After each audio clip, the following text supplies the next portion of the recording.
Hello, welcome to my channel.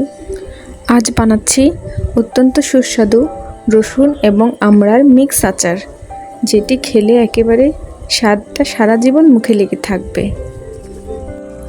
আমড়া এবং রসুন দুটোই শরীরের জন্য ভীষণ উপকারী, তাই আমরা এখন আচারটি দেখে নেব। এখানে আমি আমড়া এবং রসুন নিয়ে নিয়েছি, আর রসুনের খোলাগুলোকে ভালো করে ছাড়িয়ে নিয়েছি। এখানে প্রায় 1.5 কাপ মতো রসুন রয়েছে।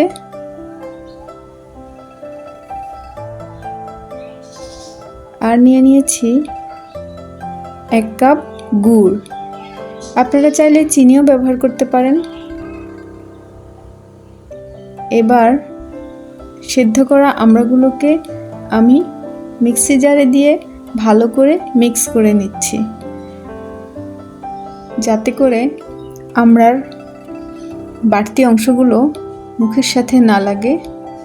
এবার আমি সেগুলোকে ভালো করে ছেঁকে নিচ্ছি, যাতে করে আমড়ায় থাকা কাটা কাটা অংশগুলো মুখে না লাগে। এই আচারে আমি খালি আমড়ার পিউরিটুকুই ব্যবহার করব, তাই পেস্ট করা আমড়াগুলোকে খুব ভালোভাবে ছেঁকে নিতে হবে। এবার কড়াইয়ে 1 কাপ পরিমাণ সর্ষের তেল ভালো করে গরম করে নিতে হবে। ফোড়নে দিয়ে দেব 3টে শুকনো লঙ্কা, 1 চা চামচ 5 ফোড়ন। ফোড়নটা ভালোভাবে সুগন্ধ ছাড়লে এতে দিয়ে দেব গোটা দারুচিনি, এলাচ। এরপর দিয়ে দিচ্ছি কিছু তেজপাতা, মাঝখান থেকে ছিঁড়ে দিয়ে দিচ্ছি। ফোড়নটা ভালোভাবে নেড়ে চেড়ে মিশিয়ে নেব। এবার ছাড়িয়ে রাখা রসুনগুলো তেলের সাথে মিশিয়ে দেব। ভালোভাবে নেড়ে চেড়ে কিছুক্ষণ কষিয়ে নেব। বেশি লাল করতে হবে না, জাস্ট একটু মিশিয়ে নেব। এবার এই রসুনের মধ্যে দিয়ে দেব আমড়ার পিউরিটুকু। আমড়ার পিউরিটুকু দিয়ে ভালো করে বেশ কিছুক্ষণ কষিয়ে নেব।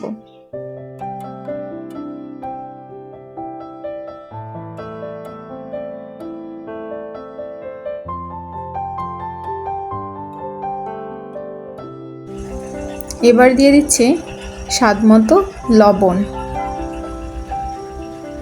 দিচ্ছি হলুদ এবং ভালো করে মিশিয়ে নিচ্ছি।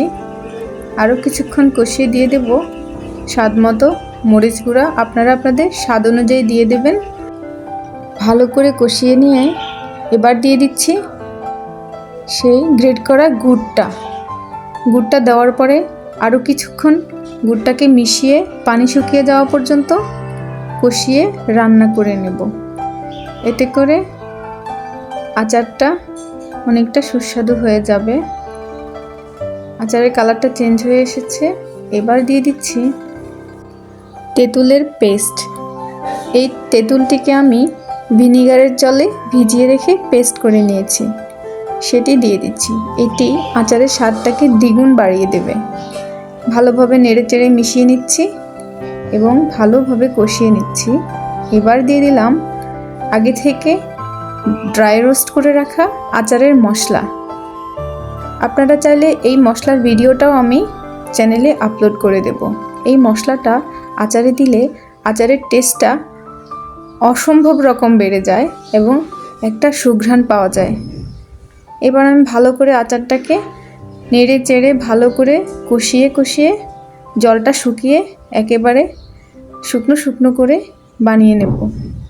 দেখুন আচারের কালারটা কত সুন্দর এসেছে। আমি আরও বেশ কিছুক্ষণ এভাবে এটাকে নেড়ে চেড়ে রান্না করে নেব।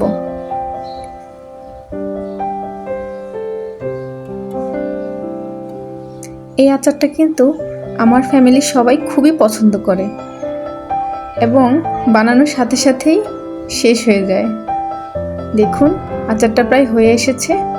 এখানে তেল কম লেগেছিল, তো আমি বাড়তি একটা কড়াইতে তেলটা কিছুটা গরম করে দিয়ে দিয়েছিলাম।